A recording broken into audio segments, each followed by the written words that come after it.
restez bien sur la ligne. La plus belle chose que m'ait dit un ancien élève, qui est un metteur en scène connu maintenant, il me dit « le corps se souvient ». Pour moi, c'était une phrase très belle qui m'a dit ça. Il ne se souvient pas de moi, il se souvient du corps. C'est le corps qui se souvient de quoi. C'est à eux de le définir.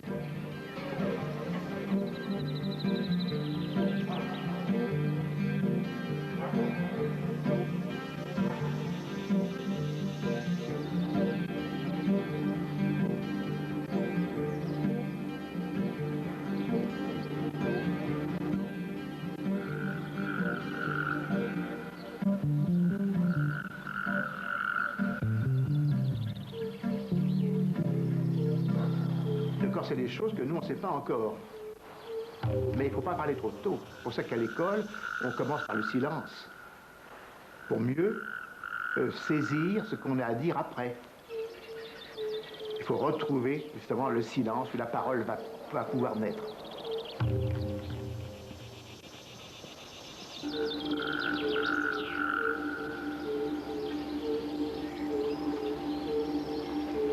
On va chauffer l'espace, de manière à combler tous les vides. De manière que tout ça, on voit une fourmilière énorme qui se balade sans qu'il y ait de trou. Aussitôt qu'il y a un trou, vous y allez, sans se cogner.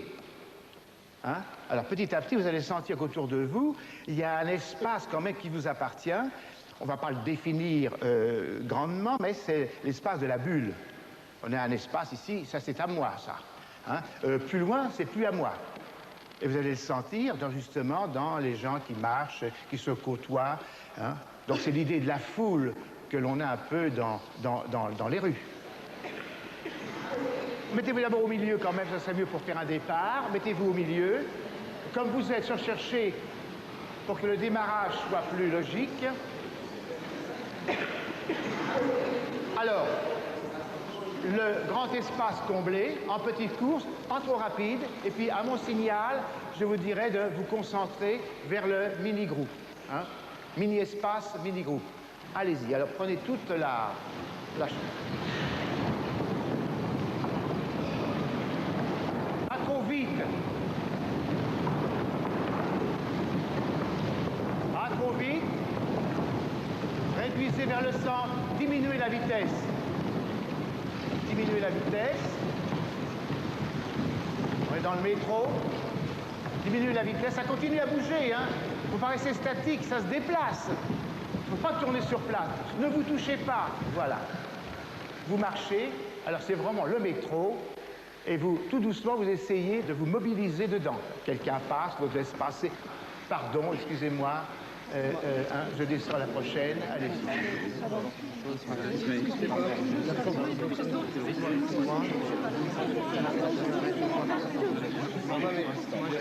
Mon pied, vous m'avez marché. Mon sac, attention mon sac. Excusez-moi madame.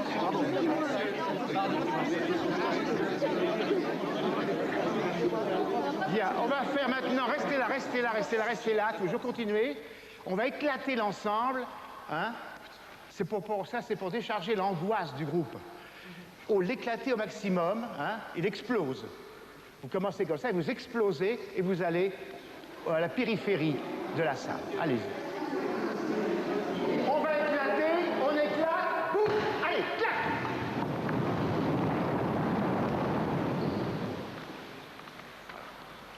Ah, c'est un bel espace, hein. Alors, quelqu'un arrive, là, moi. Ou le héros. C'est beau, hein? Alors là, c'est la grande chose du cœur. Quand le cœur éclate comme ça, il y a un espace libéré qui va donner force à celui qui rentre. Parce que celui qui rentre, on l'attend. En plein Paris, 57 rue du Faubourg Saint-Denis, le Central. Un ring légendaire où Robert Charron, Laurent Dautuil, Théo Médina et bien d'autres boxeurs célèbres ont combattu.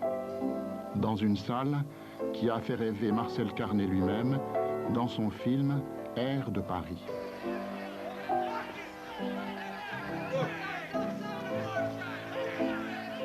C'est là, tout près de la maison natale de Jacques Copeau, à 2 pas de la pharmacie où Louis Jouvet avait été préparateur, non loin du théâtre Antoine, que Jacques Lecoq a installé son école internationale de théâtre. Depuis 1956, plus de 5000 élèves de cultures et de nationalités différentes ont trouvé auprès de lui les bases de multiples formes de spectacles qu'ils ont essaimées dans le monde entier. Portugal. Espagne. États-Unis. Danemark. Les pays de Galles. Italie. l'Égypte, Danemark. Serbo-Croatie. Écosse. L'Australie. Et la France.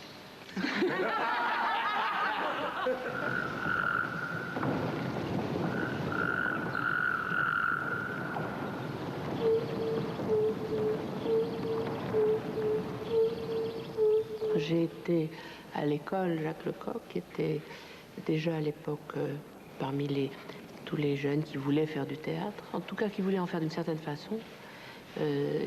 Il avait déjà il avait une immense réputation et on savait que chez lui, on n'allait pas seulement dire des mots, on n'allait pas seulement trouver un théâtre qui ne serait que des signes noirs sur un papier blanc. On savait qu'il y avait des masques, la commedia dell'arte, bref, le théâtre tel que moi je l'avais comme ça entrevu en Orient tout simplement. Donc je ne l'ai pas rencontré, j'ai été chez lui comme on va chez un professeur, et puis peut-être après chez un maître. Enfin, c'est plus qu'un professeur, Jacques Lecoq. On va prendre le mouvement du passeur, hein, c'est-à-dire le passeur, qu'est-ce que c'est? C'est quelqu'un qui, sur un bateau plat, va voyager sur une rivière avec peu de fond et avec un bâton. Mais on ne va pas prendre ce bâton-là, vu qu'il est trop petit. Alors, le mouvement, on va le faire ensemble si vous voulez. Je vais prendre mon bâton, je le prends, je vais l'envoyer dans l'eau, alors je suis en appel là, je l'envoie, l'oblique arrive, je vais pousser de l'épaule et repousser, bras tendu, jusqu'au moment où les épaules vont s'en aller et je reprends mon bâton. C'est pour dire que dans cette structure que vous avez faite, voyage des sentiments. Alors c'est là qu'on va quitter le geste d'action du passeur pour se servir des attitudes comme un langage d'expression. Mais des attitudes vont dire des choses.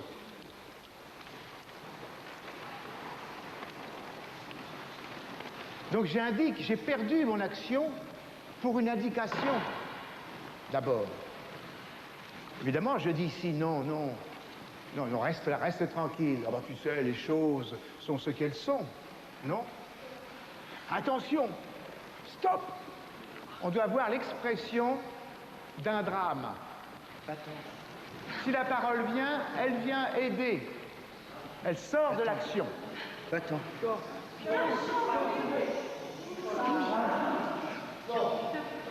Attends. Attends. Plus tard.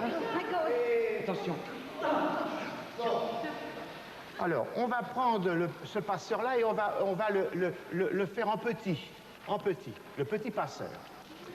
Alors, on diminue l'espace du jeu. Alors, ça devient très japonisant, maniéré presque. Je prends ma petite pêche, je la présente, je la lance, ça m'arrive là, j'assure le fond, je pousse une fois, je pousse deux fois. Mais le corps est en jeu toujours, hein, et j'enlève.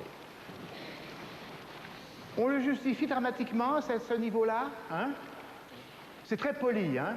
Comme si on faisait ça. Attention, là. Oh, madame, hein? Non, mais non, vous savez, là. Donc il y a une sorte de conversation avec quelqu'un d'autre.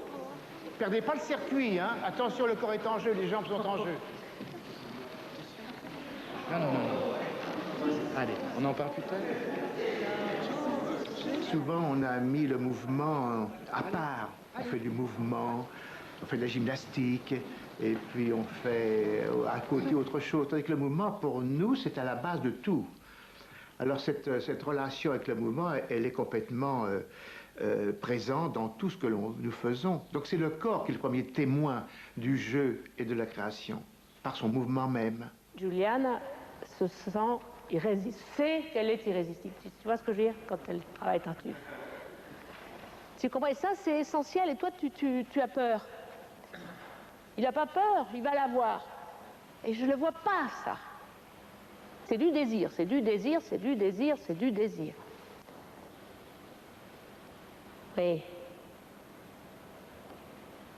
Voilà. Tu comprends la différence? Tu sens que c'est du corps que ton problème...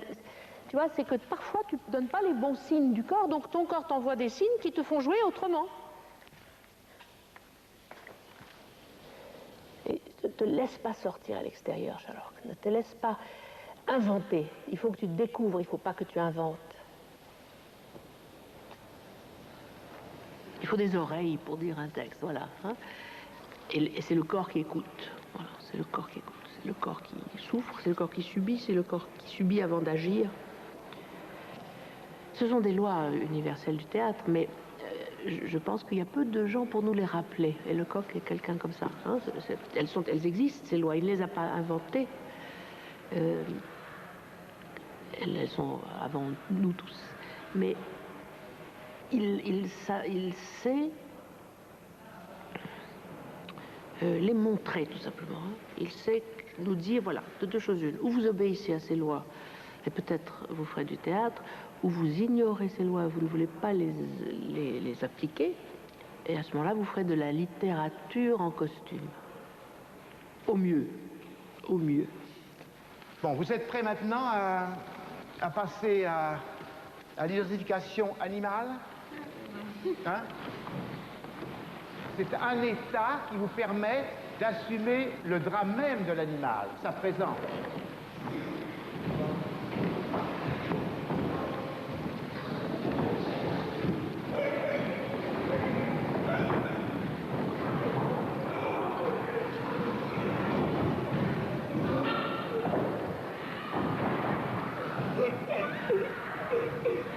Transfert animal-animal.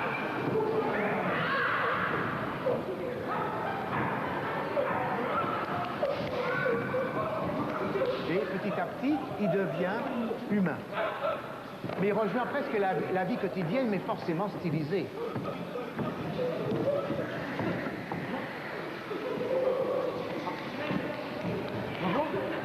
On va voir? Allez, on va voir. C'est pas là. Mais c'est pas moi. Il est pas là.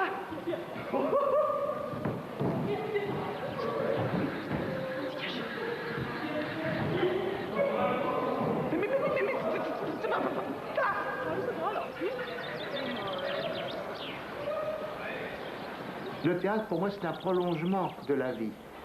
L'expérience personnelle, de la vie quotidienne ou de la vie des événements. L'illusion théâtrale ou artistique peut en être le prolongement. Mais ce sont les mêmes lois qui dirigent l'un et l'autre. Alors si on rentre dans le mouvement, la vie et l'art se mélangent dans le fond.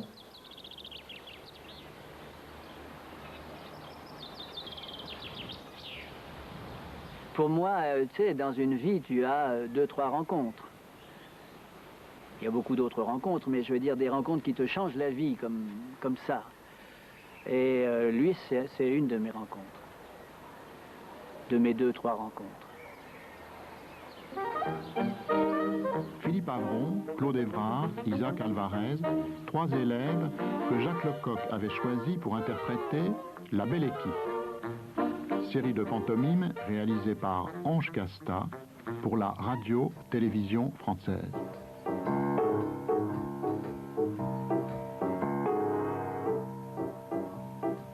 Cette scène a été filmée au Central 20 ans avant que Jacques Lecoq n'y installe son école. À l'époque, à la fin des années 50, l'école est déjà une pépinière de comédiens et d'auteurs. Parmi eux, Pierre Richard, Hélène Châtelain, Édouard Manet, Nicole de Surmont, Élie Pressman, Liliane de Kermadec, Marco Perrin. L'école, elle parle le langage de la vie. puisque c'est le langage de nos racines, de notre corps, de notre tronc, de nos voix, de notre corps, de nouveau en accord.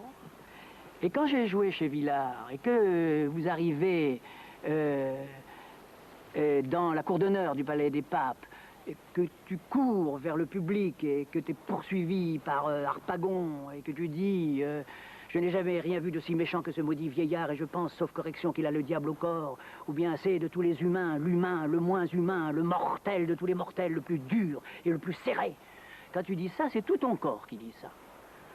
Il n'y a pas besoin d'apprendre obligatoirement à dire ces vers, mais simplement que le corps ait envie de parler Molière. Et c'est pas seulement ton corps quand tu es chez Villard, c'est que c'est aussi tout le théâtre national populaire qui parle derrière. C'est-à-dire que quand tu parles comme ça, il y a le prix des places, il y a tout ce qu'entraîne le théâtre national populaire.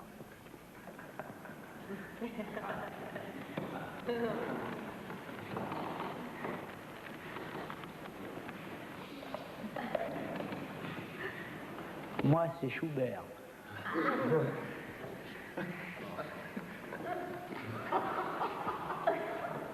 Chopin, oui.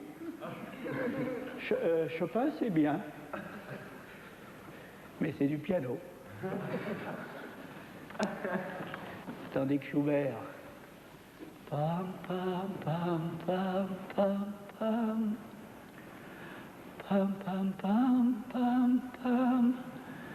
Pam, pam, pam, pam, pam. Wagner. D'où il sort, celui-là? Il n'a jamais vu le soleil. C'est pas des notes, c'est des stalactites. Heureusement qu'il y a Boulez.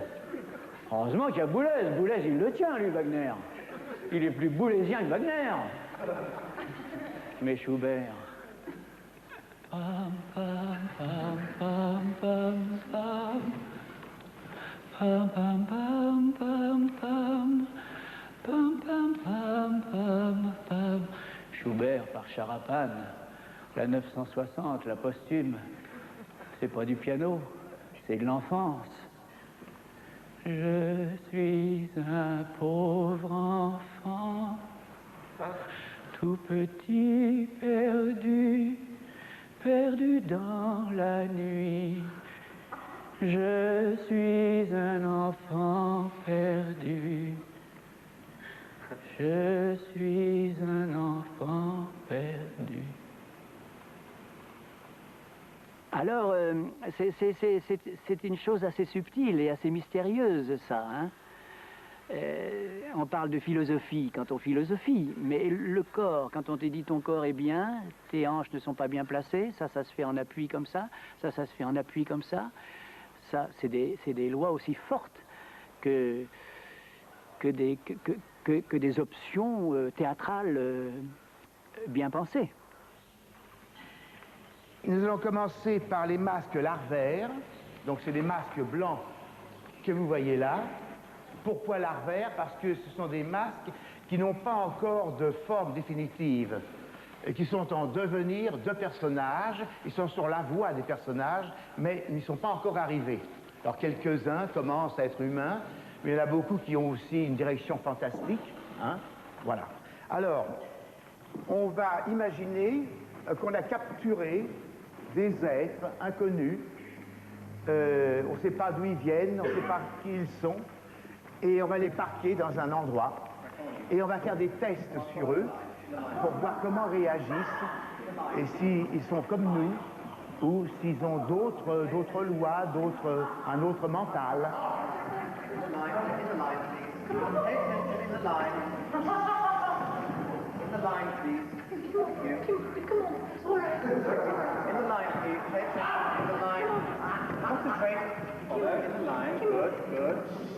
Everything right, Doctor? In the line, concentrate in the line. Come on. Follow the others in the line, yes. Let go. In the line, follow the others. Let go. Let go. Let go. Here we go, here we go. And in we go, and there we are. Good. Okay. All come.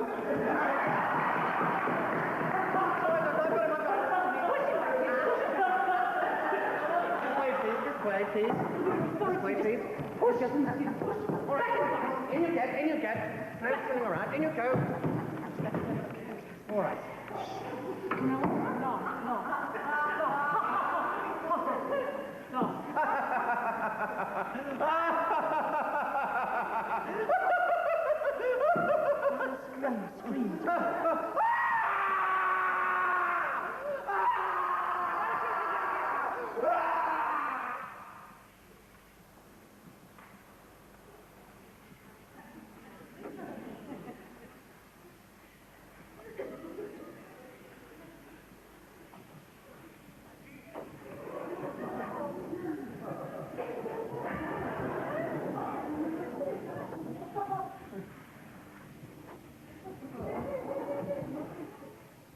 On est rentré avec un sac à dos plein de matériel et plein de substances, peut-être pas trop définies, pas comme une structure d'une école classique où on sait qu'on fait ceci, cela, mais on est rentré renforcé, envigouré d'un matériel, d'une substance extraordinaire qui donnait des ouvertures dedans soi-même.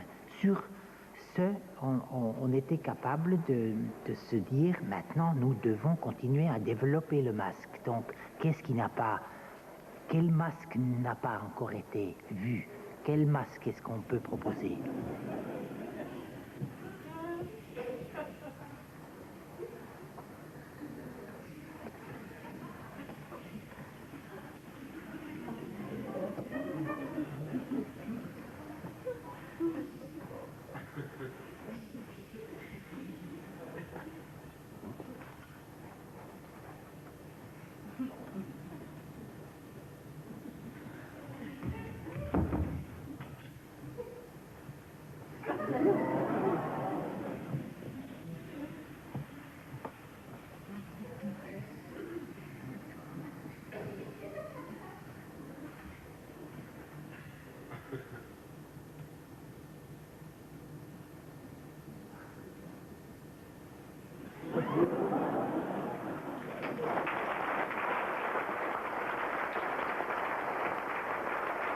On voulait abolir les monopoles, les statuts, les choses, les institutions. On voulait les descendre de leur socle et dire maintenant, c'est un autre monde, maintenant c'est nous. Nous devons maintenant dire quelque chose. Et je pense que fortement, c'était grâce à l'encouragement de Jacques Lecoq. De aller à la déraison, d'aller au-delà du concevable. On va prendre comme base de départ les mots de la nourriture, hein, qui en France est assez fort. Hein. C'est intéressant de voir aussi que dans différentes langues, on distribue la nourriture autrement. Hein.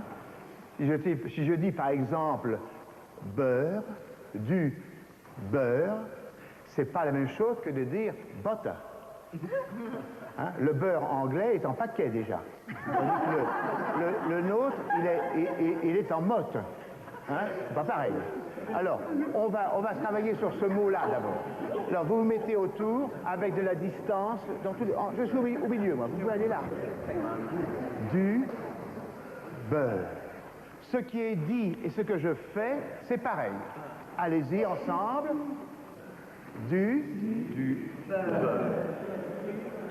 Du pâté. Du pâté. Ce qui est dit. De la viande. De la viande. Et de la purée. Allez, de la viande et de la purée. Voilà.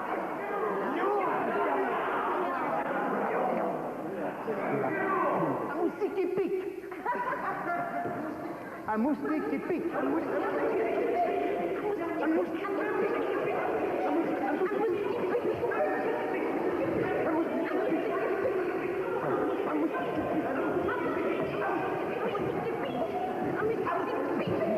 moustique qui pique. Un moustique qui pique. Une même chose est nommée différemment par certaines langues. Hein. Alors on va le voir plus spécialement avec les verbes. Alors si vous voulez, on va prendre le verbe prendre.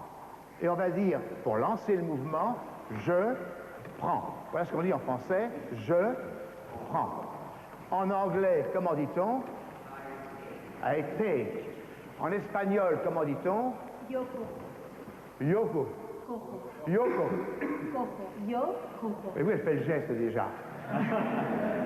Hein? On va former des petits groupes. Alors, les Anglais, ensemble, avec des différences entre l'Angleterre, l'Australie, les États-Unis. Hein? Les Anglais ensemble.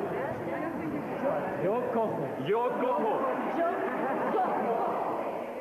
Oui, je le prends, je la mets. Dans une école où il y a beaucoup de nations différentes, quand les gens réagissent ensemble à une notion de justesse, c'est très important. Quelle que soit la culture, quels que soient les âges, ils sont réunis par quelque chose de commun.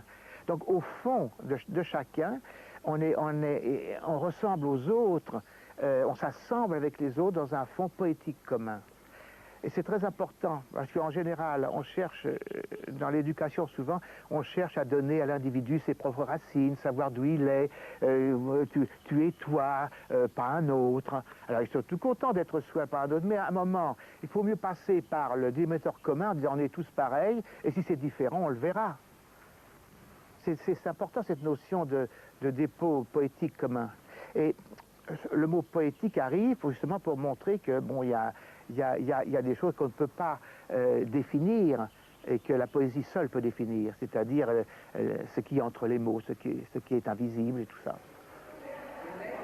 On va regarder plus spécialement les gestes. C'est intéressant que si on va plus loin, on trouve des nuances, évidemment, entre le pays de Galles, entre l'Écosse, hein, les États-Unis, comme on a dit. États-Unis? I take.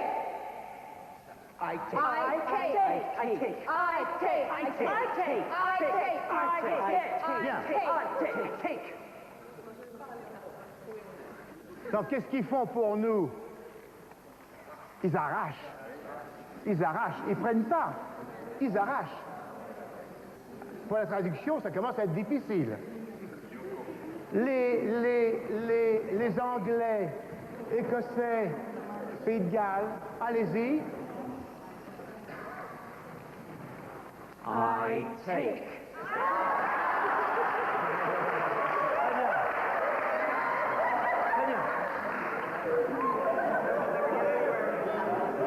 C'est très bien. C'est formidable, parce que autant il y a l'action qui est une action directe, non? Tandis que là, il y a la même dynamique, hein? Plus diplomatique. Alors on va regarder du côté des Nordiques et suédoises.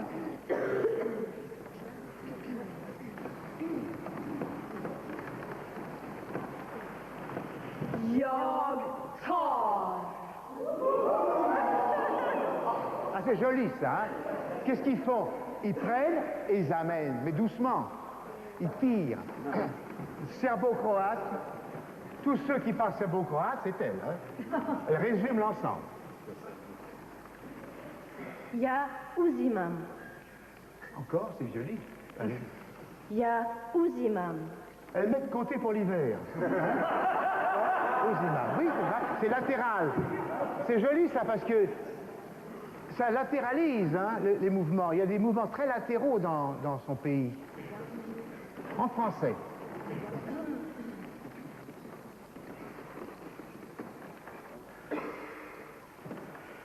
Je prends. Ce qui est dit, c'est à moi. C'est moi. C'est-à-dire, je fais corps avec. Hein, c'est clair, ça. Hein? Je prends. Je plombe. J'ai la main dessus, j'y reste. Hein? Il n'y a pas de déplacement, il n'y a pas de fuite, on ne tire pas. Bon.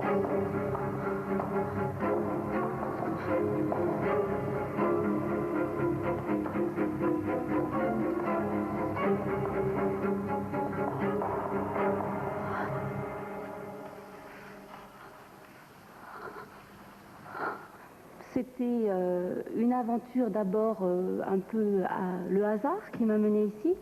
Après, j'ai senti que c'était extrêmement important et je pense que tout au long de mon histoire, même aujourd'hui, lorsqu'on est à la tête d'une école, on dirige une école de danseurs, on demande à des anciens élèves comme Simon McBurney et le théâtre de complicité, on a demandé à Gaulier de venir, on sent que cet apprentissage, il est indispensable parce que je pense que profondément, il fait prendre conscience pour le corps, que ce soit des acteurs ou des danseurs, de quelque chose de fondamental. C'est-à-dire non pas l'imitation, mais trouver en soi une connaissance beaucoup plus vaste que simplement la reproduction d'une situation.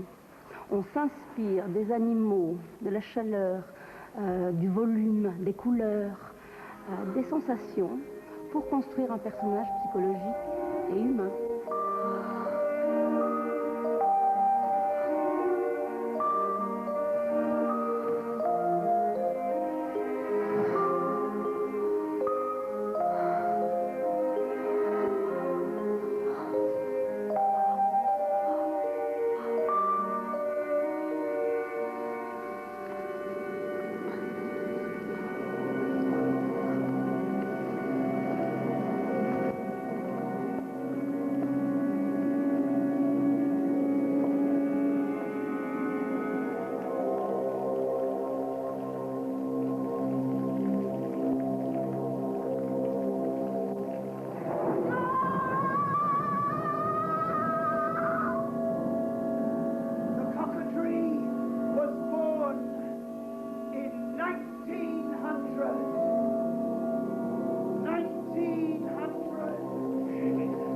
Place for her is in her dung heap. Oh, shut up. Yeah, in her dung heap where she lives with all the worms. And... If you weren't a weasel, I'd kill you! Police, man! Papa! Papa! Le premier sujet de l'école, c'est la nature. Et c'est pas d'aborder tout de suite un style ou des textes ou une esthétique, par exemple. Il n'y a pas d'esthétique. La première chose, c'est de regarder la vie. Mais pas la vie simplement dans la rue, mais la vie au fond. Le début de la vie. Pour moi, ça me convient très très bien parce que mon père, il était archéologue. Il était préhistorien. Alors, son spécialité, c'était le paléolithique, très très vieux, ancien. Ce qu'on appelle le paléolithique supérieur. Et alors donc j'étais très intéressé depuis que je suis un enfant, j'étais intéressé dans le début de la vie. Alors de jouer ça, c'était un régal pour moi parce que tout d'un coup il y avait une porte qui s'ouvrait sur ma vie moi-même et je savais que j'étais dans la bonne école.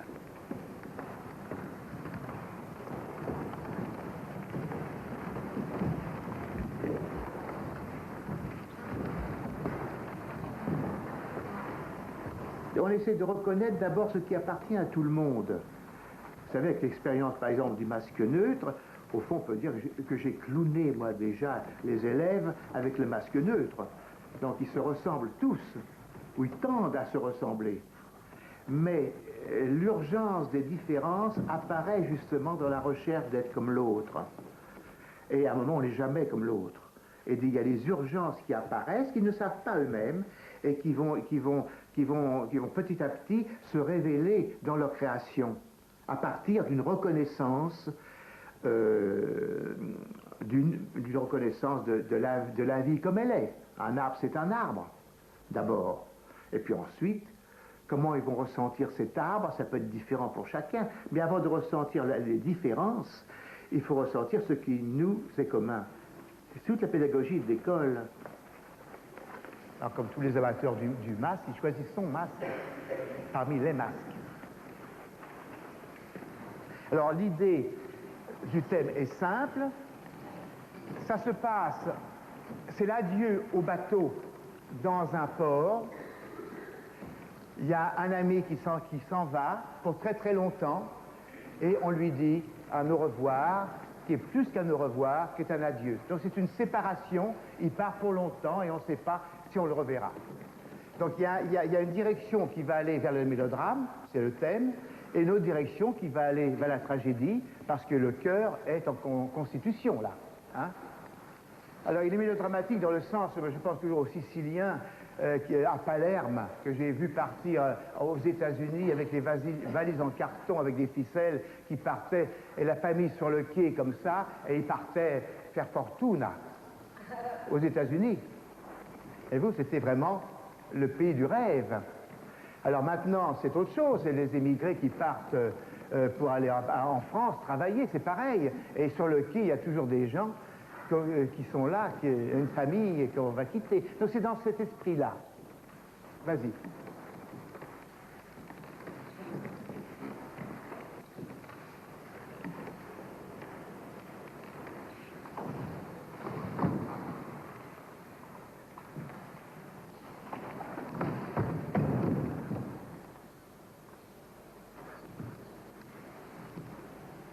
Pour moi, Jacques, il nous mène vers une idée de masque neutre.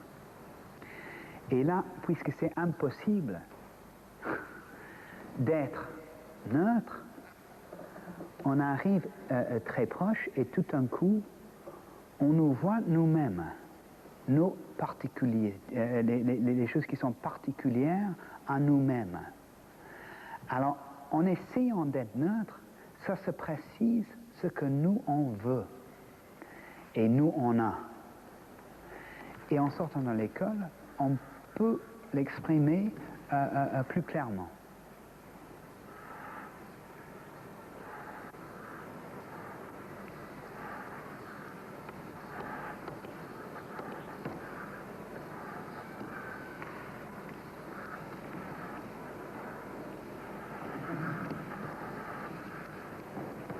J'ai passé moi ma vie, c'est-à-dire je l'ai porté depuis le début de l'école. Alors c'est un masque évidemment qui a été difficile à faire parce que c'est un masque de repos et de calme et dont la sensation est une sensation d'espace très forte.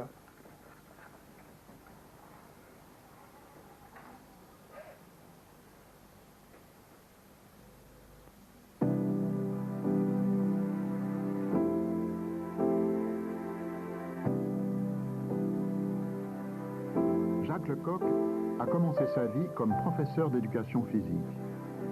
On voit déjà l'importance qu'il attache à la géométrie dans l'espace décrit par ses élèves. En 1947, à Grenoble, il entre dans la troupe de Jean Dasté, dont la femme, Marie-Hélène Dasté, est la fille de Jacques Copeau. Christian Duvalex, un des futurs Branquignoles, et Hubert Deschamps font aussi partie de la troupe où l'héritage de Jacques Copeau et Charles Dullin est prépondérant. C'est un théâtre populaire. On se déplace avec les moyens de l'époque pour jouer dans tous les gros bourgs de la région. C'est là que Jacques Lecoq découvre pour la première fois le jeu du masque, dans un spectacle du No japonais, ce que murmure la rivière Sumida.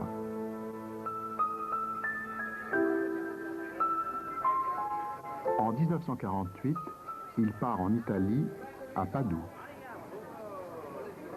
Alors, je suis arrivé donc à Padoue il y a 50 ans, et comme j'avais une expérience du masque avec Jean Dasté, j'avais déjà dans la tête toujours l'idée que les jeunes comédiens devaient travailler le masque. Alors, on l'appelait le masque noble, mais c'était le masque neutre. Alors, de Bosio connaissait un sculpteur, un de ses amis, qui était Amleto Sartori, et qui lui a demandé de faire des masques pour notre groupe.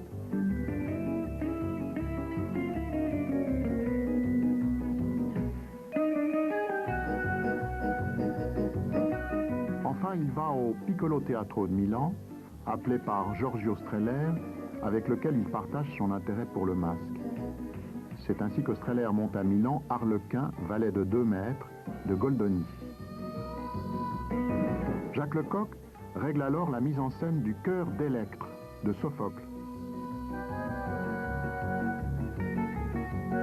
Strehler crée ensuite avec Jacques Lecoq la fameuse école du Piccolo Teatro de Milan. Puis, avec notamment Parenti et Dario Fo, À l'époque tout à fait inconnue, Jacques Lecoq fonde une troupe de théâtre qui va remporter de nombreux succès avec des revues satiriques très engagées. Nous étions vraiment des enfants, parce que j'avais 23 anni, tu en as 25, donc c'est plus enfant. On ne savait pas le résultat de ce qu'on faisait. On le faisait comme ça, dans un élan d'invention, mais on ne savait pas, on n'était pas diplomate de la chose ou stratège. Si, mais il y avait un phénomène là que nous vivions, d'ailleurs très important, un rinnovamento extraordinaire. Nous vivions dans un mouvement de renouvellement incroyable. Autour, il était de gîter et de construire un Le monde était à refaire. Il y avait des règles. Et là, il fallait retrouver le jeu. Quoi, ah oui, absolument. Ritrovare nuove regole. Jacques Lecoq règle ainsi la chorégraphie de Sani d'Allega, dont il est aussi un des metteurs en scène. Pour cette revue, il imagine une pantomime sur une opération chirurgicale. J'arrivais avec des autres du théâtre populaire, évidemment, mais de la revue, de la, nous disons, l'avant-spectacle, le spectacle de variété, on disait. Et j'avais eu une expérience avec des grands comédiens, avec une grande tradition de force, etc. Mais quand je suis arrivé avec Lecoq, et Lecoq il a dirigé la côté constructive de notre travail, vraiment il y a eu un change de direction très important, vraiment une transformation déterminant à notre façon de faire la mise en scène et de jouer aussi. 50 ans plus tard, le public salue le prix Nobel de littérature.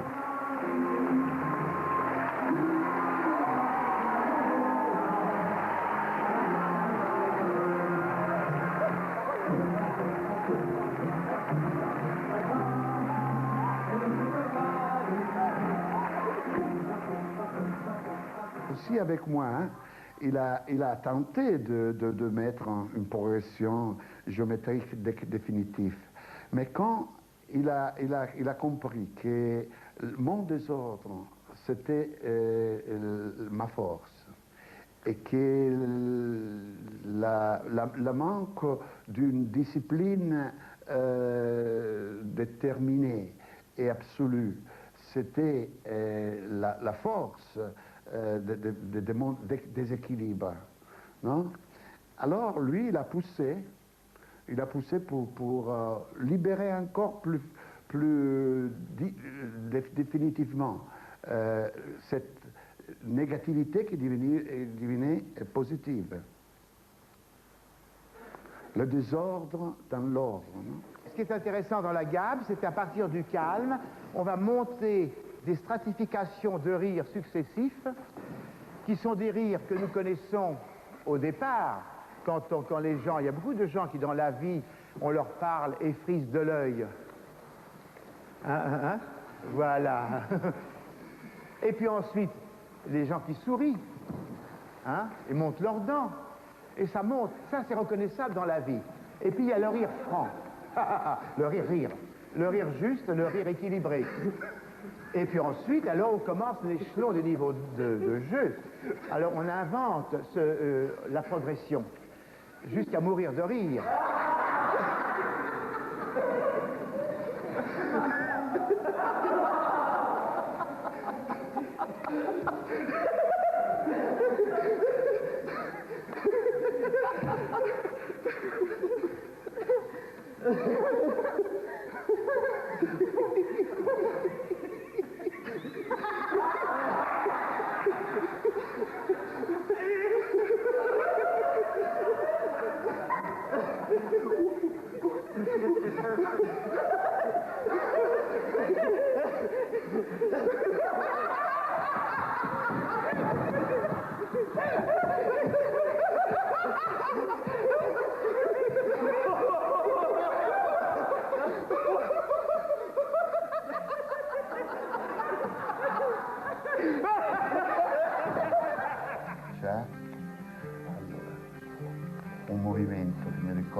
il était tout attentif sur la transformation que chaque acteur, chaque élève, il portait grâce à sa propre personnalité.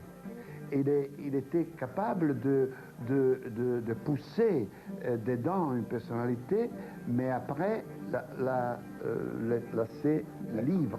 Questo è l'equilibrio, il centro dell'equilibrio, questa è una delle lezioni fondamentali di Jacques.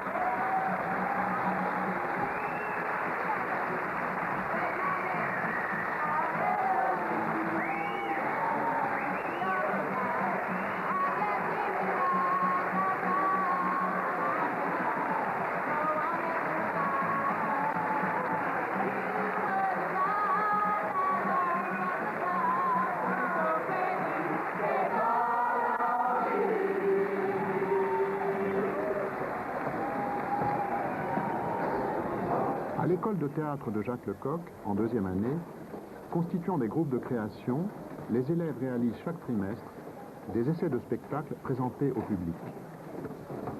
C'est le spectacle de mes élèves, le spectacle idéal. Et celui de mes élèves vont faire. C'est ça. Parce que c'est grâce à eux, au fond, que l'école existe, mais c'est aussi à eux qui font les spectacles. Évidemment, c'est un petit peu le côté confortable où je suis. Quand ils ont fini l'école, j'ai dit maintenant c'est à vous de jouer. Et moi je continue à enseigner. Mais c'est ma fonction, je crois que je suis mieux là. Et eux sont mieux dans la création. Bien. Alors, point d'interrogation. Bon, moi je vous félicite dans le sens qu'il y a eu une mutation quand même très, très forte à partir du premier spectacle. Hein, et là je pense qu'il y a eu un saut qualitatif. N'oubliez pas que le public d'hier, pas le public de ce soir, je crois qu'il y a eu un enthousiasme assez débordant de la première année, non? Qui a reconnu en vous vraiment des porte-paroles de quelque chose, non?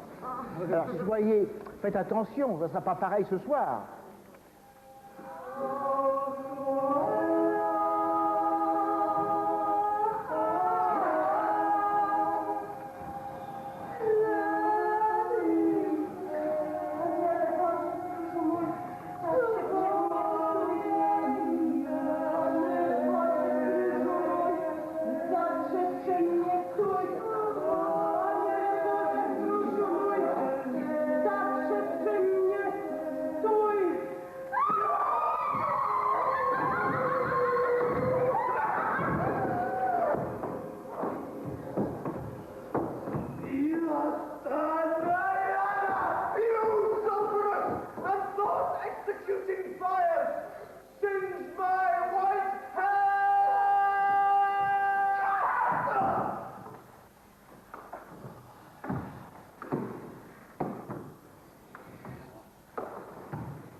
Dans ce que j'ai pu faire là, d'abord j'ai une expérience pratique aussi du théâtre en tant que metteur en scène et chorégraphe. Dans un temps, j'ai choisi donc la pédagogie, mais une pédagogie de création. C'est-à-dire, c'est pas simplement de retransmettre des choses qui existent à d'autres. C'est une pédagogie de création. En même temps que j'essayais de transmettre quelque chose à d'autres, il y avait chez moi aussi une création pédagogique. C'est ça intéressant, qui m'intéressait. Donc les bouffons, par exemple, c'est une création de l'école. Les bouffons comme ils sont donnés là, pas les bouffons dans l'histoire, évidemment. Je ne veux pas dire ça. Le cercle. Un arrêt, et là, l'arrêt vers le centre. Et vas-y. Ah. Voilà. Allez, les jambes. Voilà. C'est ça, des coups de pied. Faites l'équilibre sur les mains, même. Voilà. C'est horrible. Voilà. c'est bien quand on va donner des coups de pied, des ruades, des coups de jambes, que des coups de jambes. Alors on dit qu'il se batte avec le truc. Hein? C'est bon là. On va refaire le cercle, comme ça on sait que c'est lui qui doit s'arrêter ici. Ici, ouais. Ok, sans problème. Je ne pense pas que j'essaie de mettre en scène, j'essaie surtout de comprendre comment ça fonctionne pour qu'ils jouent mieux, pour qu'ils composent mieux, pour qu'ils mettent en scène mieux eux-mêmes. Donc il y a ce rapport toujours qu'il y a à l'école de curiosité, de connaître bien comment fonctionnent les choses. Ça oui, mais je ne cherche pas l'interprétation. C'est-à-dire le metteur en scène, il va interpréter tout ça, il va donner une empreinte personnelle. Tandis que moi, je reste simplement dans les moteurs qui provoquent les choses. Alors, ciel ou enfer? Le livre ou la mer?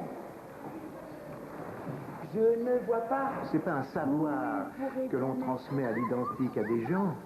C'est-à-dire en même temps qu'il y a cette relation entre le professeur et les élèves, il se produit une transcendance. C'est quelque chose qui est à inventer de la part de l'un et de l'autre. Ah! T'as compris, alors tu cognes ta part là. Allez, elle s'en va, allez, paf! Tu recules. Plus vite, là, de l'autre côté, là, paf! Encore à gauche, une fois là, tu t'arrêtes, tu sais plus la sortie. Elle entend, voit. Donc il y a quelque chose qui va s'élever entre les élèves et moi, qui est la création propre de ce qui sera le résultat de leur travail pour les spectacles qu'ils vont faire.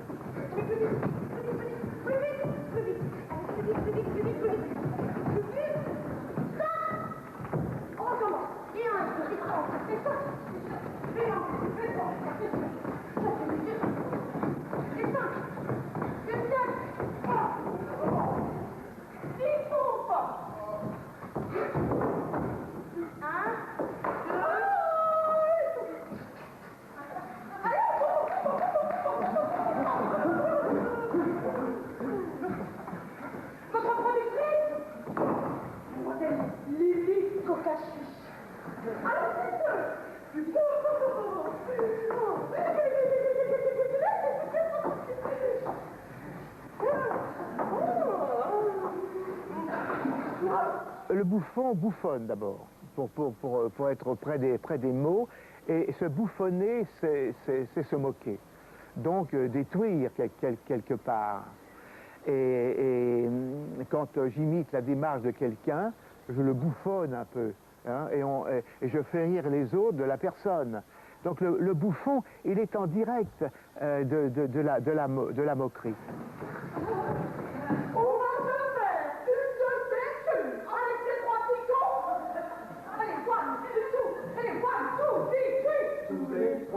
On est vraiment des bons copains, unis, comme les doigts de la main. I want to see, I want to feel, I want to love, comme les doigts de la main. Le soleil brille sur moi, sur lui, comme les doigts de la main. Maybe I will never forget you, promis, juré, parole de one to be. On s'est moqué évidemment pas forcément que des individus, et ça a évolué vers le grotesque, vers les caricatures grotesques des gens, mais ensuite on s'est moqué du mystère même. Et en se moquant du mystère, ça a fait résonner le mystère et la tragédie justement. Et ça a déclenché le tragique. Alors les bouffons, pour moi, c'est la partie, font partie du mystère, comme chez les tragiques, il y a une relation au mystère, mais ils sont en sens inverse.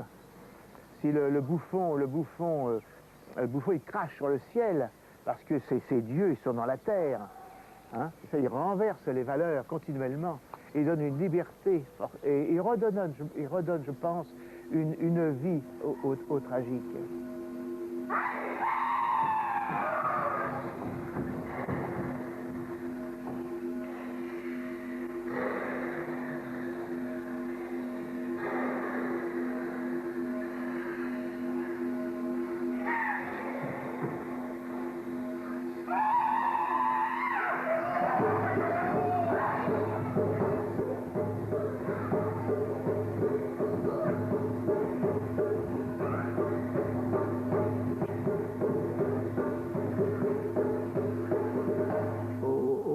métamorphoses, rentrer dans les métamorphoses, dans le mystère, dans la peur de l'angoisse du trou, l'angoisse du public, enfin, toutes ces choses qui sont des acceptations de la vie.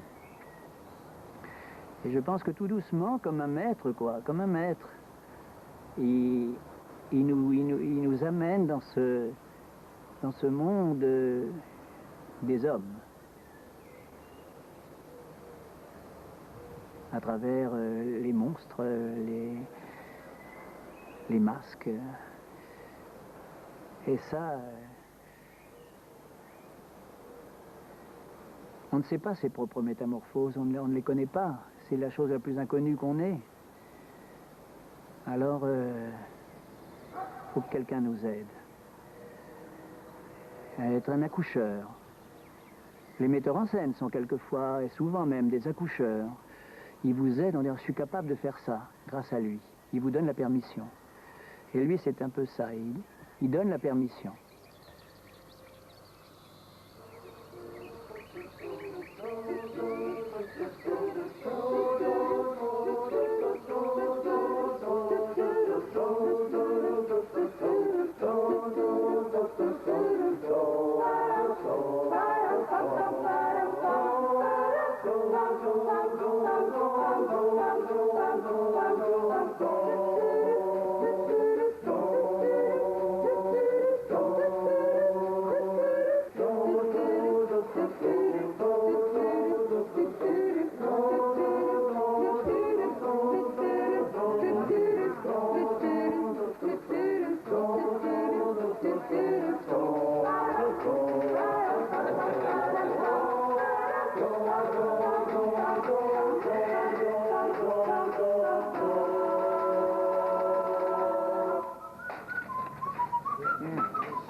La vie de Futzbahn est très compliquée quand même.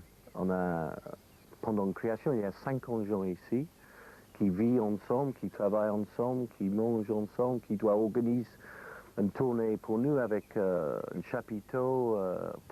C'est un théâtre de 650 places. On voyage avec. Il y a 20 caravanes, il y a des camions. Il y a des camions, par exemple, hier, qui passent par aux mines, les problèmes que ça crée.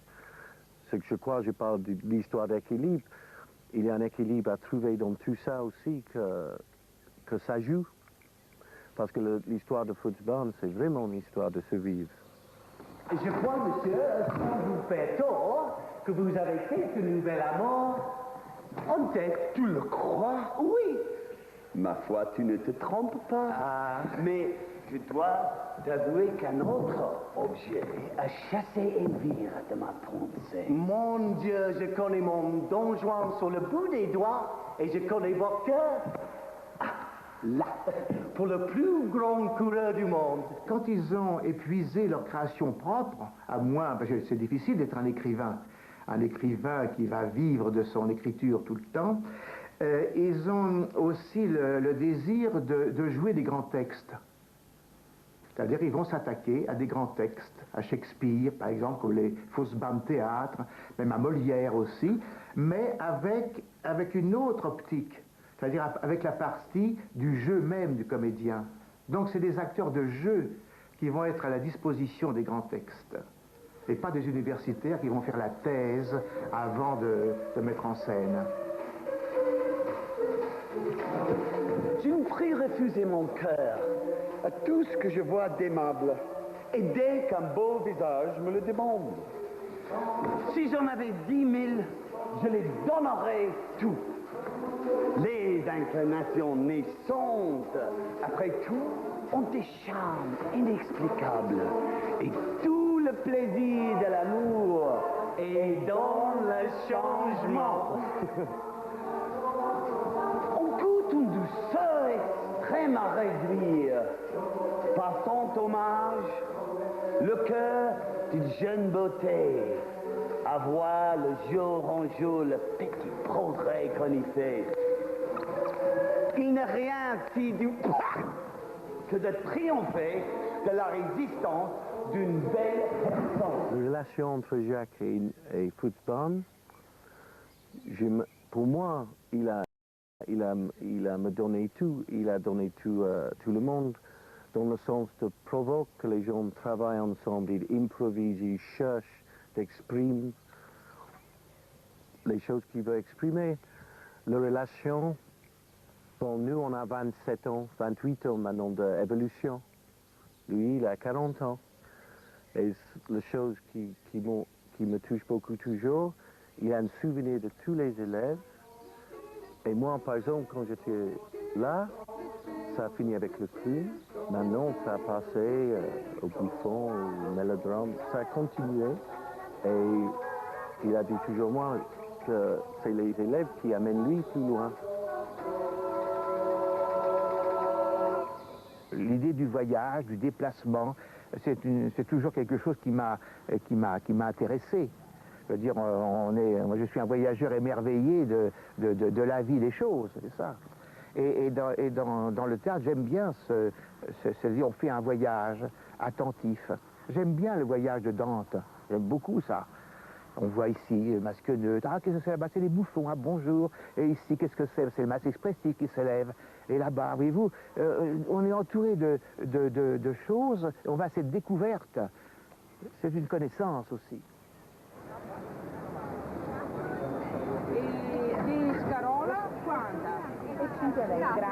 50 ans exactement après être venu pour la première fois en Italie, en 1948, Jacques Lecoq arpente les marchés de Padoue, là où les marchands de bestiaux inventèrent autrefois les personnages et le langage même dont la Commedia dell'arte s'est inspirée.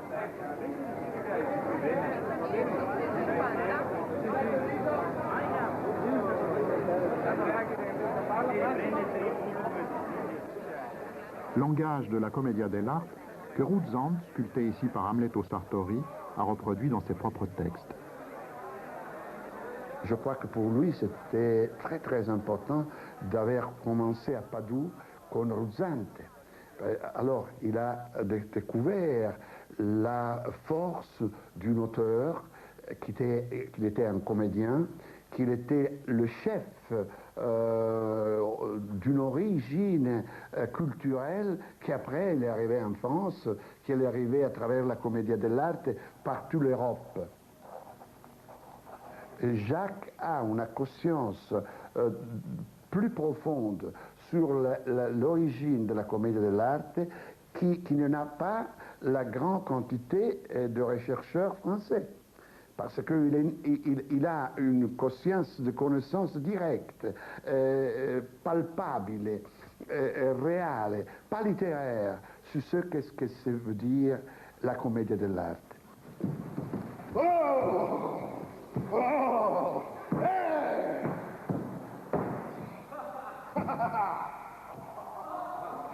C'est Strehler qui m'a dit un jour, tu sais, la Commedia dell'arte, ça n'existe pas.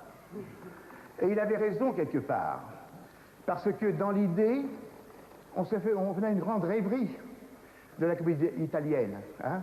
On improvisait, c'était sympa, des acteurs, tout ça. Et pas tellement. C'est mieux Eduardo de Filippo en Italie, c'est mieux Gassman, hein? C'est mieux des gens comme ça. Mais le côté typique de la comédie italienne, c'est un côté un peu livresque. J'étais là! Tous heureux, tel que vous êtes là! J'en ai fait qu'une bouchée! Mais il faut se méfier des clichés et du chromo de cette comédie italienne. Il y a un esprit dans la Commedia dell'arte qui est formidable, c'est-à-dire c'est le dérisoire. Ça c'est bien. On a faim, on a peur de tout, hein, et c'est la survie qui est en jeu. La vie c'est un luxe.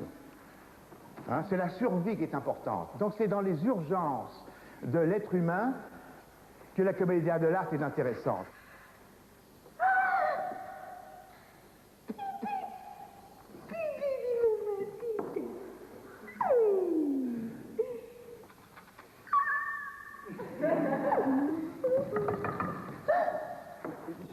Je fais quoi exactement avec le tabouret? Le tabouret, vous m'aviez dit de l'apporter là-bas, hein, c'était ça? Ah oui. Parce que vous deviez recevoir quelqu'un cet après-midi. C'est ça? Apportez un autre tabouret. Non, c'est très bien. Vous pouvez partir. Je vais prendre un autre tabouret. Qu'est-ce que vous faites là? Je vous descends le café.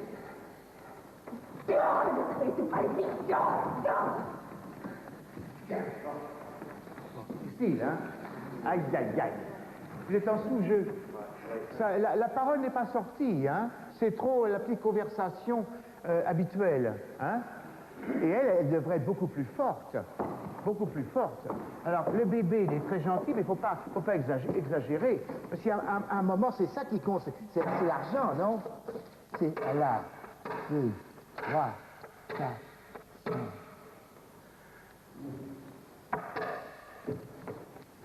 Personne qui regarde, non? C'est quelqu'un qui va regarder là, non? Attention, on frappe. Frappez pour voir, fort. Et à un moment, il cherche la entrée. Hein? Dehors! Dehors, j'ai dit!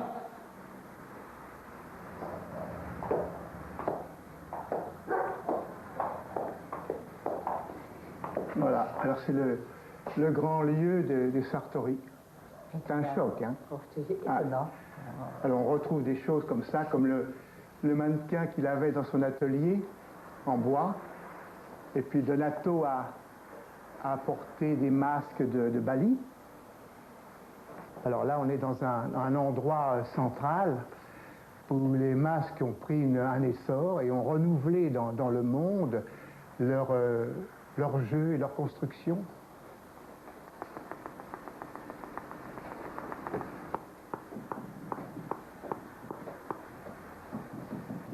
C'est Amleto Sartori qui a complètement retrouvé le sens et la confection des masques. Et à partir de là, évidemment, ça s'est diffusé dans le monde. Et maintenant, dans le lieu de base de la confection des masques de la Commedia dell'arte et d'autres masques, pas forcément que de la Commedia dell'arte. La chose, c'est que quand Hamlet faisait un masque, il le faisait pour une pièce donnée, mais je dirais même pour un comédien donné. Il venait chez lui, il travaillait avec lui, et il arrivait à sortir un masque. Voyez-vous, c'est ça. Donc, un masque d'Arlequin, il n'y en a pas qu'un, il y en a plusieurs. Et puis, le propre d'un masque, c'est qui doit jouer. Et ça, c'est le grand mystère.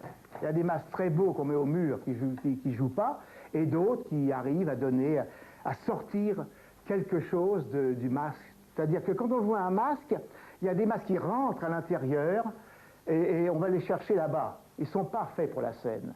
Et des masques qui vous envoient l'acteur en avant, voyez-vous. Et tous les masques de Sartori, c'est la grande chose de ces masques-là, envoient l'acteur dans le public. Chi vede? Chi allò? Qualondana favelò delle femmine, che è meglio che vestia scommissato da sotto in su, dai piedi.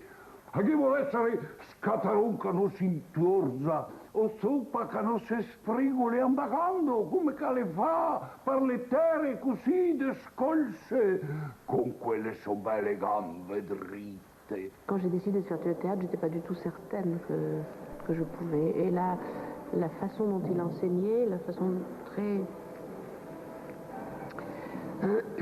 concrète, voilà, avec laquelle il demandait au corps de traiter la poésie de la métaphore de l'acteur, la façon très terre à terre, je dirais. Hein. Ça m'a quelque chose ça m'a montré une certaine vérité, c'est-à-dire de ne pas imaginer que tout se passait dans la tête, que le théâtre n'était pas intellectuel, etc., mais que c'était du jeu de l'enfance, du jeu, de la mise en jeu, de la mise en chair, de l'incarnation. Hein, voilà. Le théâtre, c'est de la chair, c'est du verbe fait chair. Voilà. Et ça, Lecoq le transmet. Voilà. Il le transmet. Ah ben c'est douloureux, hein. Quelle douleur. Oh non, elle dit, bah oui. On attend une chute, hein. Ah là, il va. Il y va à la chute? Il y va y aller. Je ne sais pas s'il va à la chute. Oui, non.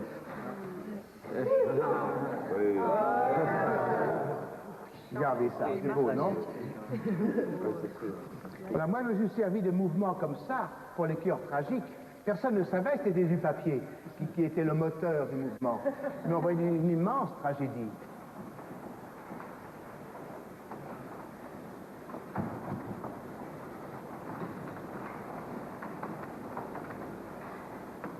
Ils sont venus me chercher.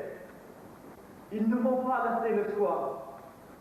Ou bien tu es avec nous, ou bien on te désarme. Me désarmer, c'est me tuer. J'ai dit d'accord.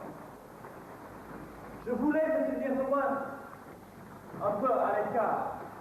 Les rues étaient barrées par les jeeps montés de canon. Le quartier était bouffé. On dominait les maisons depuis l'autoroute. Sur chaque colline, des armes lourdes. Ils étaient faits comme des rats. Les grands textes sont travaillés au moment de la tragédie. On se sert aussi de cette période pour sortir la voix, car à l'école on ne travaille pas le diaphragme pour poser sa voix. Elle se pose dans l'action même du mouvement, elle se pose dans le désir de parler aux autres, et puis dans la grande transposition qu'offre le cœur et sa voix commune. Donc la voix sort de ça. Et donc les textes que nous prenons sont des textes qui ont un corps. Alors chez Racine, on va le trouver ce corps. Chez Azama, on va le trouver chez les Grecs, évidemment, parce qu'ils en font partie tellement que dedans, on retrouve les rythmes de la mer, d'où la tragédie est née, je veux dire, en même temps. Et ça, c'est très, très important. On va prendre le collectif de la voix commune. Alors l'idée, c'est de parler dans la bouche de l'autre, à partir d'un petit noyau, une petite cellule de deux, et on fait un conglomérat, et au fur et à mesure, on s'inscrit à parler dans la voix d'un autre. Pas forcément dans la voix de celui qui a piloté le début. On peut prendre un fil n'importe où. De manière qu'on essaye de sentir qu'une voix commune s'élève. Hein? C'est ça. Allez. Les gens en bas attendaient le massacre. 3 jours, ils ont attendu comme ça que le massacre commence. On a pilonné des tonnes de bombes. La consigne, liquider tout le monde. On a tué à main nue. J'étais comédien, je gagnais ma vie comme comédien, mais j'étais, à mon sentiment d'alors, mauvais comédien. Et malheureux de me dire, est-ce que tu vas toute ta vie faire un métier en te sentant mauvais? Avec en même temps pas du tout envie de faire autre chose. Enfin, évidemment. Et donc c'était là la contradiction merveilleuse, le chaos dans lequel l'école m'a mis. L'école m'a mis dans un chaos qui m'a fait naître.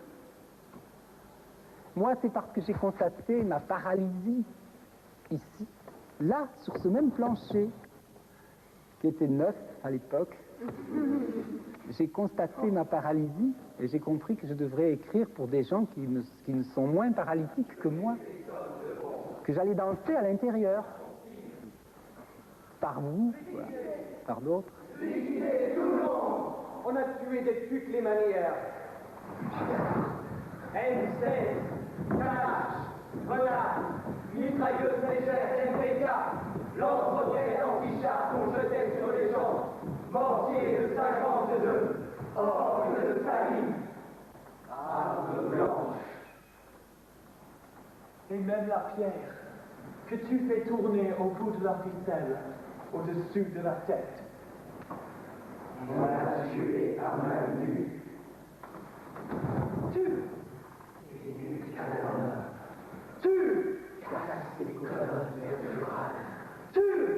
étrangle avec un fil de nylon.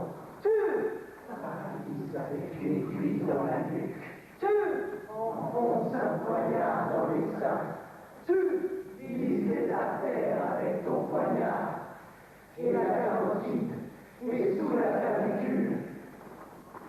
Et bien sûr, au cœur. Cette écriture qui est une écriture de paroles, une écriture aussi de gestes, parce que quand on parle d'écriture, il faut mélanger les deux. L'écriture n'est pas simplement qu'un phénomène d'écrire des mots, c'est aussi d'écrire des gestes dans l'espace, c'est aussi une écriture. Mais ce qui relie un petit peu tous ces gens et les créateurs à l'école, c'est un sens justement de cette présence dynamique de la parole ou des gestes, c'est-à-dire d'être relié à une dimension qui est celle de l'espace, celle de force et de conflit, et celle du rythme. Donc il y a un fond commun qui est là, c'est-à-dire qu'il n'y a pas de discours quand on parle ici, c'est une parole que l'on dit. Et pour moi, je fais une différence entre le discours et la parole. Le discours explique, comme la pantomime peut expliquer par des gestes des choses, mais que la parole agit, elle est acte. Respectez votre sang. Allez un peu plus vite. J'ose vous en prier. Sauvez-moi de l'horreur de l'entendre crier. Ne me préparez point à la douleur éternelle de l'avoir fait répandre à la main paternelle. Non, madame, en mon sang, ma main n'a point trempé. Mais l'ingrat, toutefois, ne m'est point échappé. Une immortelle main de sa perte chargée, Neptune me la doit, et vous serez vengé. Neptune vous la doit. Tu dois le faire, Neptune, tu dois le faire plus. Un peu plus. Neptune vous la doit. Tu vois que ce soit plus. Je dois pas trop lent. Neptune me la doit, et vous serez vengé. Neptune vous la doit, quoi? Vos voeux hérités ont... Quoi? Très bien. C'était plus... J'aimais bien celle-là. C'était plus réaliste. C'était la plus réelle que... Oui, et puis elle est devenue plus sarcastique. En général, elle est devenue plus... Et entre les deux, oui, c'est bien ça. Parce que j'ai bien aimé ça. Je ferai Neptune, je ferai encore une, hein, et j'essaierai de faire le Neptune vous le doit, de le marquer dans l'émotion, avant de le dire. Le goût de la forme, si on veut, au théâtre, m'est venu par justement ce travail chez Lecoq, et que même l'instantané, c'est une forme. Même ça, c'est une forme. Au cinéma, par exemple, l'instantané de Cassavetes, c'est une forme. C'est devenu une forme importante au cinéma. Donc, même au théâtre, le côté... on me dit, tiens, il parle, il joue, il comme ça, puis hop, il y a quelque chose, puis hop, quelque chose d'autre. Moi, mon rêve, c'est ça, le théâtre, c'est que, au contraire, que chaque pensée, que chaque réaction soit le moment même et qu'on ait l'impression qu'elle vive et que ce ne soit pas toujours de grands trucs, une chose pour 5 minutes, n'est-ce pas? Parce qu'en général, le théâtre, c'est une grande chose pour 5 minutes, ou pour 10 minutes. Mais d'avoir chaque seconde les émotions, les changements qui se passent dans une comme dit Bergson, qui dit qu'on a justement, chaque instant est différent chez l'être humain, et c'est comme ça, chez l'acteur, devrait être aussi comme ça. Et ça, c'est pas une contradiction à ce que j'ai appris chez Lecoq. Sauvez-moi de l'horreur de l'entendre crier. Ne me préparez point à la douleur éternelle de l'avoir fait répondre à la main paternelle. Et lui dit quoi? Il répond, non, madame, en mon sang, ma main n'a point trempé. Oui, c'est-à-dire qu'il ne prend pas cette intimité. Ah non. De l'ingrat, toutefois, ne m'est point échappé. Une immortelle main de sa perte chargée, Neptune me la doit, et vous serez vengé. Il avait une chose qui était pour un metteur en scène très intéressant. Il m'a une fois dit que pour lui, la scène, c'était comme une assiette portée par une aiguille, et qu'il fallait toujours penser que dans des rapports d'espace, comme on répartissait les choses, comment pouvait être l'équilibre. Si on mettait tout à coup tout d'un côté, que ça balançait comme une assiette qui balançait. Il y avait des choses tellement passionnantes, une espèce de alchimie et un savoir antique, je dirais même, un savoir profond sur certaines lois et certaines lois poétiques du théâtre. Bon, règle du jeu est simple, je chauffe mon centre, puis à un moment, ça suffit, dit le public. Je dois donc changer, et je déséquilibre le plateau. Quelqu'un rentre pour équilibrer le plateau. Elle rentre dans le temps juste. Hein? Elle va juste, c'est-à-dire qu'il y a un moment où le temps est un peu suspendu. Hein? C'est pas militaire. Et la personne qui rentre, attention c'est la règle, dirige le jeu. Elle déséquilibre et moi, je rééquilibre le jeu. Mais elle attend bien que je sois immobile pour créer un nouveau déséquilibre. Ça va, ça? Bon, à un moment, ça suffit, dit le peuple. Elle continue à diriger et je ne réponds pas. Donc c'est mon refus qui crée un déséquilibre et fait entrer le suivant ou la suivante. À la place juste. La tragédie, pour ça la tragédie française qui est très belle dans ses textes, évidemment, il manque pour moi le cœur. Parce que le cœur, c'est quand même une expression formidable. C'est lorsque la foule trouve ses structures, s'organise pour quelque chose. Et le cœur, c'est le peuple de la cité, c'est tous ces gens qui se réunissent et qui battent d'un même métronome, c'est ça, au service évidemment d'un héros.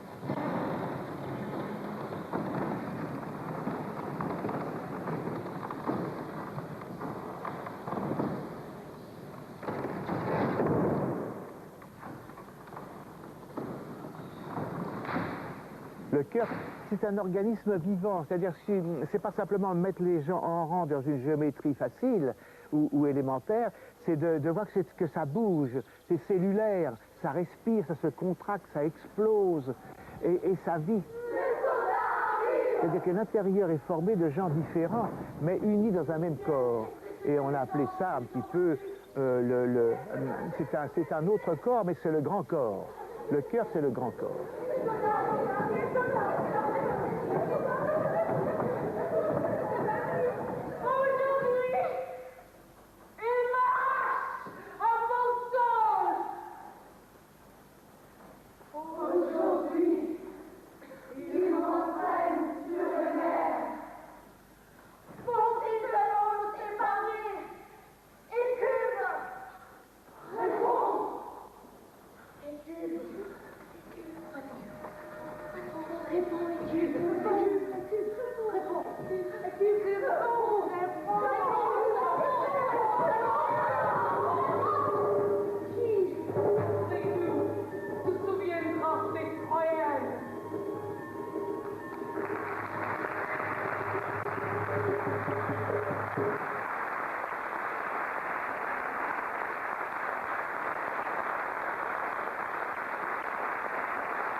Bien. Alors, l'impression du public. Oh, dur. Différent. Dur. Mais assez juste quand même. Oui. Hein? Le cœur des hommes a augmenté. Oui. On a changé le texte. Mal vécu, non, mais il y avait une voix qui était plus belle. Qui était plus belle. On en parlera demain. Je ne veux pas faire une critique parce que c'était quand même bien. Mais on jouait une autre fois, il y aura un autre public, ce serait différent. Hein? Parce que là c'est peut-être un public plus juste. Là, vous êtes battu un peu plus, non? Il fallait y aller. Hein? Non, c'est bien. Voilà. Bon, alors on va... Reposez-vous bien. Et alors, on se voit demain. Hein?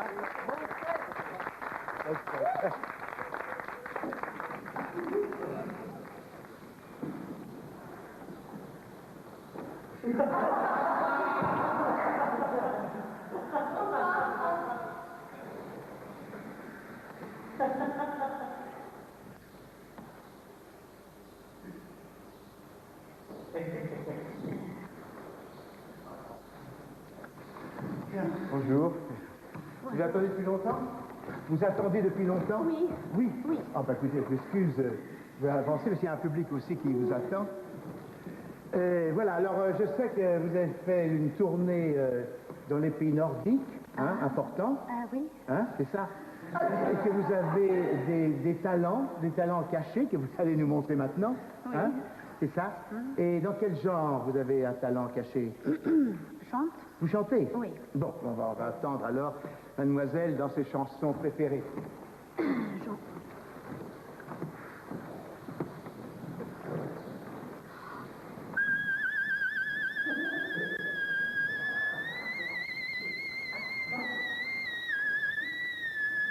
Très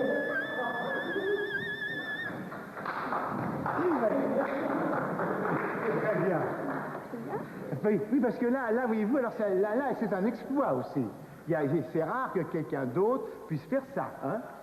C'est jeune que ça vous a pris, cette voix? Non. Non? Votre mère n'avait pas la même voix? Non. Non. Ah non, donc c'est une chose à vous. Oui. Vous avez longtemps travaillé ça? Non. Ah non, donc c'est de naissance? Oui. Ah bon? Ça fait mal quand vous chantez? Est-ce que ça vous fait mal quand vous chantez? Non. Ah non? Parce que vous avez quand même un effort à faire important. Oui. Oui. Hein? Oui. Très bien. Oui. Ben écoutez, je vous félicite. Ah, merci. C'est ça. Alors, l'important c'est de se poser sur le public et de réagir à chaque chose, comme une balle de ping-pong. Vous savez, les petites balles à la fête de ping-pong, à la fête foraine qui sont sur les jets d'eau. J'ai l'impression toujours que le petit nez rouge c'est ça. Et que les jets d'eau c'est le public, et on pose le petit nez rouge sur le public. Et c'est ça. Donc on est à la disposition ouverte du public. C'est la grande chose de cet exercice-là, d'être disponible à l'événement du public. Pour vous, tout de suite, deux frères exceptionnels, les Wronski.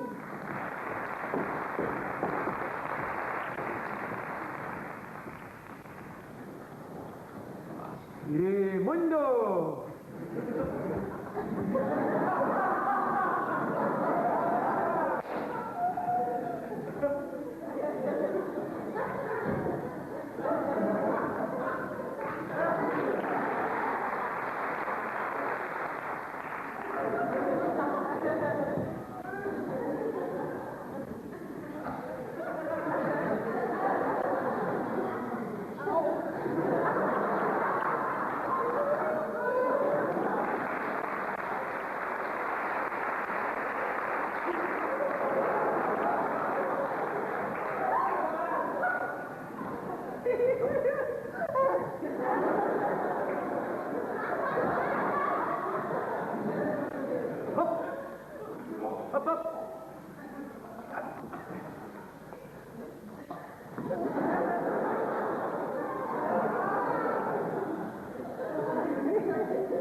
Dans les clowns, il y a le clown de théâtre et le clown de cirque. Alors le clown de cirque, il était franchement mort. Il n'y avait plus de clown de cirque. Au cirque, il sont arrivés les acrobates, des choses comme ça. Et c'est au fond, encore une fois, les mimes qui sont descendus au cirque pour redonner une vie aux clowns. Mais je sépare bien les clowns de théâtre, qui sont des clowns de situation dramatique, et le clown de cirque qui s'esclave, qui fait des pitreries. Le clown, c'est plus fort que ça au théâtre.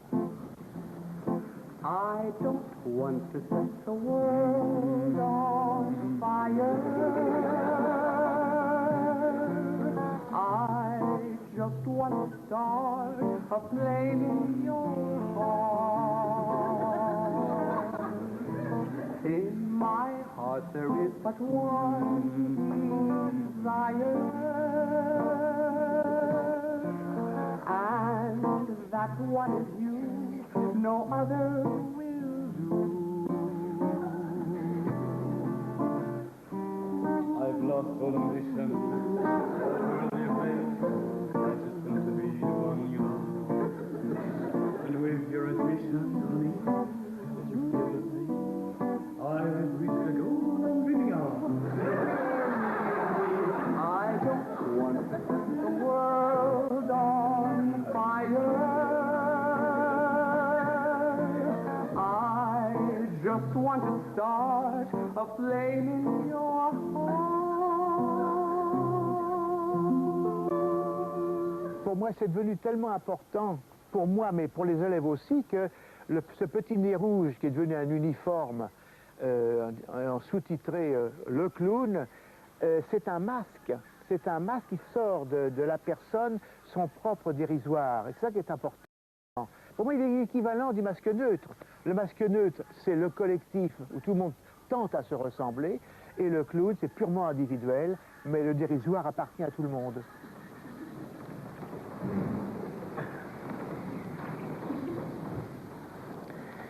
Si je mets le chapeau très au-dessus comme ça, à l'horizontale, c'est quelque chose de strict. Hein? Je peux le mettre aussi comme Charles Trenet, ouvert, chapeau ouvert. Je peux le mettre aussi là,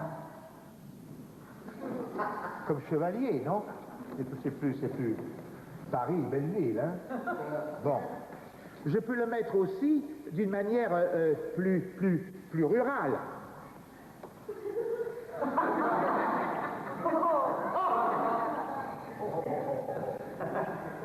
Voyez-vous, alors c'est intéressant de voir que ce chapeau-là, dans l'espace, il peut prendre des positions diverses. Et ça, c'est l'abstraction, évidemment, du mouvement. Voyez-vous, par exemple, le chapeau, c'était ça.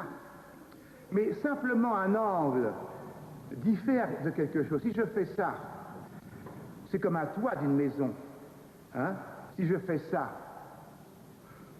hein? Je ne peux pas faire ça, non. Si je fais ça très très haut. Alors dans l'espace, il y a un jeu abstrait des géométries. Et suivant les obliques, suivant l'horizontale, suivant le sens, il y a une sorte d'abstraction qui circule en dessous des émotions. Vous, par exemple, ça, c'est l'irite, cet oblique. Hein? L'horizontale, elle s'appuie sur la comédie de l'art, là. Hein? La tragédie, elle est lancée vers le ciel. Hein? Le bouffon crache sur le ciel pour aller au nadir. Voyez-vous, il y a une sorte de structure où tout est concerné. Il suffit d'un angle pour que tout change, à partir d'une mesure qui est l'équilibre. Alors c'est ça que tout ce jeu est important dans l'écriture, dans l'architecture et dans tous les arts. Voilà ce que je vais vous dire.